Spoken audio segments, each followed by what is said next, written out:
How's it going? So, I'm going to be telling you a story today. With me, it's always stories.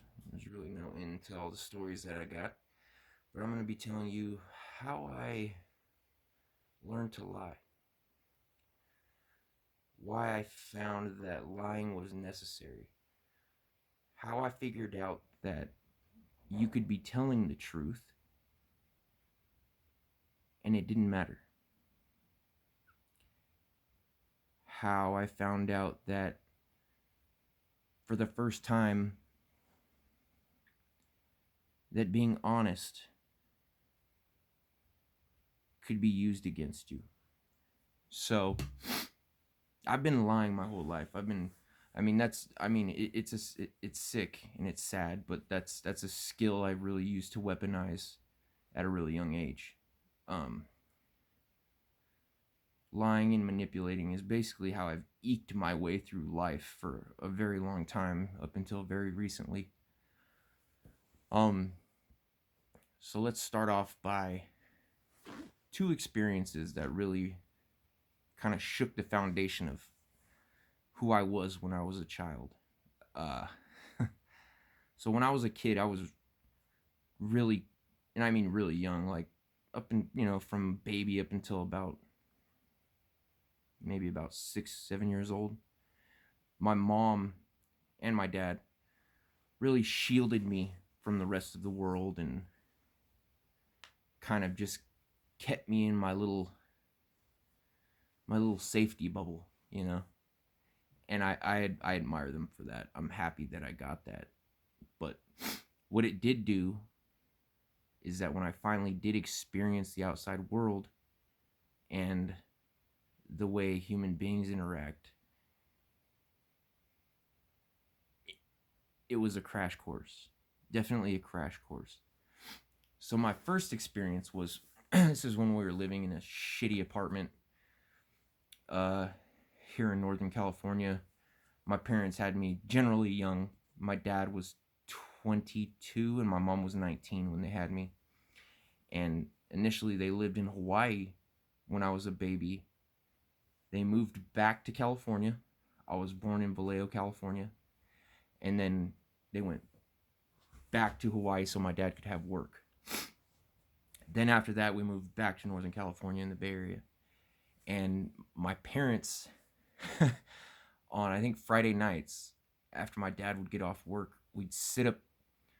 We had a balcony above our front door of our apartment, and these apartments were just slumlord apartments. I mean, it was nothing but gangs and drugs and everything else. But we would sit on the balcony and watch the police raids as these SWAT teams and task force teams would take these rams and just blow in the doors of all these neighborhoods, these neighborhood apartments, and run in and raid them and, drag the people out and bring out the drugs, bring out the money. And my parents would just, we didn't really worry. I mean, my parents weren't drug addicts like that. And it was just kind of like cheap entertainment, I guess, for them when I was young. And then, I started, when I was around 5, obviously everybody, but when I was around 5, I started going to the local elementary school. And in the first grade, there was a distant cousin on my dad's side. This little redheaded shit that I never liked. I seen him maybe once a year. Weird fucking kid. You could tell he came from probably just a bad background, weird upbringing, no good roots. But I was I was definitely a loner. I stuck to, I kept to myself. I just kind of like did my own thing, and any interaction with any, adults or anybody of authority, I just kind of avoided. But I remember waiting in line for the water fountain, and I don't know exactly what it was that I said, but I didn't cuss. There was no way you're gonna hear a swear word come out of my mouth at that age. I was terrified to break the rules. I had said something along the lines of, you cut me. And this kid that was no blood relation, but some sort of twice removed relation, said that I had used the F word.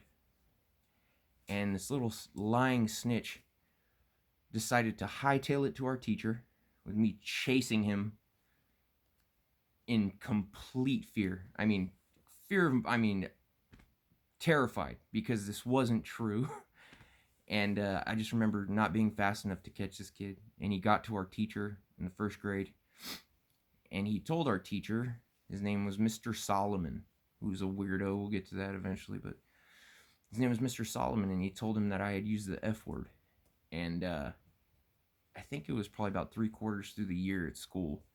And they had this system of pulling your card if you've done something wrong. If you did something wrong, you had to pull your card, and it was a level of different colors. And when you got to a certain color, they would, the first card was green, and the second card was yellow, and then the next one was orange, and then on to red. And then once you got to red, like the principal would have to intervene or something like that. I'd never pulled my card up until this point. And so he goes up and he tells our teacher that I used this cuss word. And the teacher's like, "Did he? Go pull your card." And I remember just begging and pleading with this guy.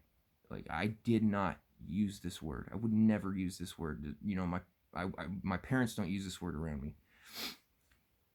Completely ignored. I know this is small and stupid, but this is one of the main stories that really started to shape my little mind. So I remember crying, going up and pulling my card, and thinking to myself that it doesn't matter. It doesn't matter if you tell the truth, because you can tell the truth and people will not believe you. So that was the first little ping, ping, ping. First little pick into my little psyche that, wow, the good guys can lose. If you tell the truth and you're honest, sometimes it doesn't matter. So that was the first spike that kind of, threw me for a little loop there. Then, fast forward in the 3rd grade. This is after my dad moved us out of the ghetto and got us into a house, a real house. Lower middle class house, but amazing. We had a swimming pool. And I started going to another school. That was just, if you talk to people around my age in that town that went to that school, they'll tell you how bad that school was. But I had some amazing influences for teachers, though, in that school. A lot of good teachers. But then, 3rd grade. I'm going to name him because no one will ever find him, and he's probably, I don't know, whatever. We had this new kid. It was probably about, maybe we were a quarter of the way into the school year. And I, again, on my own, sort of a loner kid, just wanted to get through. I hated school. Just wanted to get through school, go home, and, do my thing. So I'm kind of observing this kid, and we had this big giant bark box that was, encased by, wood slats.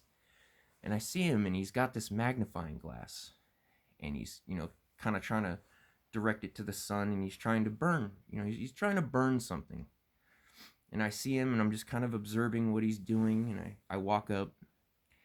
And one of my favorite things when I was a kid was gum. I always had gum on me. My mom always bought me gum, so I was always chewing gum.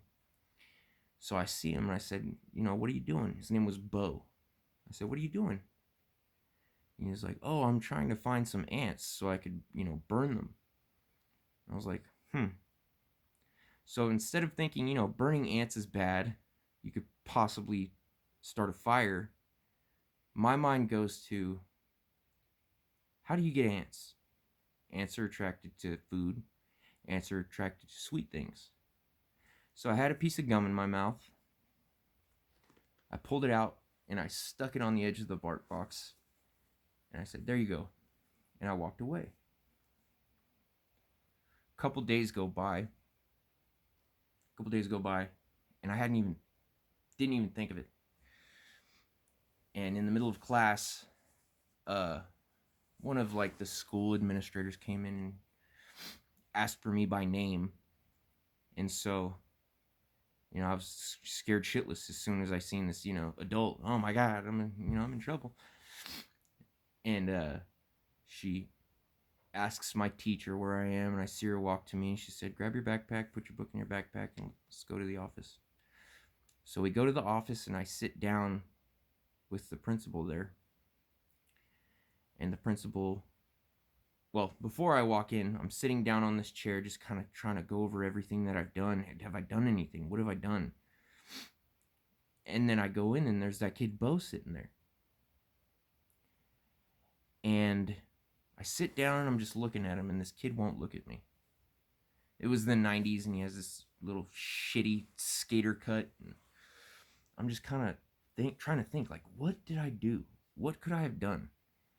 And then the principal starts to talk, and he says, so it's come to our attention that you brought a magnifying glass, and you told Bo here to start burning ants. He said that you gave him gum and told him to stick it on the edge of the bark box and to wait for the ants to come and to start burning the ants. And by the time one of the yard duties got to him, he had burnt half the bark box, and we almost had to put out a fire. What do you have to say about that? And of course, I was I was a little puss when I was a kid, for sure. So I was just like, ugh. And I immediately admitted to my part of it. And then I looked at this kid just, because I automatically assumed, you're a kid, I'm a kid. Tell the truth, please. And this kid just says, he gave it to me. He did it. And at that moment, when this kid lied on me and this authority figure didn't believe me, and I had gotten like my, I don't know, detention, whatever it was, they were going to contact my parents. That was the nail in the coffin that just sent me into that spiral. No excuse. I'm not giving excuses. I'm just telling you how I internalized this. So I'm walking back to class, and I'm just thinking about this kid, and I'm just looking at him. I'm asking him, like, why? Why would you do this shit to me? You're new. I was one of the first people to talk to you. Like, yes, I put the gum there. Was it stupid? Yeah. Did I give you a magnifying glass? Did I tell you to burn or potentially burn the school down? No. So in my mind, I promised to myself right there that if I was ever going to get in trouble for some shit, ever again, it would be something I actually did. And right there, I learned that you could tell somebody something, and it didn't matter whether it was the truth or not. You could be punished for that. That's when I started the lies. That's when I started the manipulation. That's when I started realizing that it doesn't matter whether you lie or not. It matters if people believe you. And that's really what sent it all home for me. When the manipulation started, when the lying started, when the starting to observe people and see how they move, see how they act, see if they could be trusted. And then that's really how it all kind of started for me. Then I started sort of judging loyalty with peers upon whether they would lie for me or whether they would crumble under pressure, whether I could do something and they would take the rap. And it's sad. It's really sad, because I don't blame Bo now. I don't blame that little redheaded shit. It was all my fault, but that's how I internalized it. And that is how the monster was created in the beginning. And I don't think it was their fault. It was definitely my fault. But those were the events that occurred that started the mayhem and the lies and the manipulation and the crime that is me. Thank you. I haven't said this yet. It really makes a big difference. I'm not like monetizing this or anything. I'm not boosting, I guess. I think that's probably a lot of the reason why the algorithm hasn't picked up. But I mean, hey, if you like the stories, and I'm gonna be giving brutal honesty. I'm gonna be doing check-ins with my life, and I want to know about your life. How did you first learn to lie? And that's really hard for us to admit. Some people can honestly look themselves in the mirror every day and say, I don't lie. Everybody lies. Even down to does this dress make me look fat? It's just how severe the lies are. So let's talk about that. This is a huge life journey for me. And this is the ride through that life from zero. Thanks.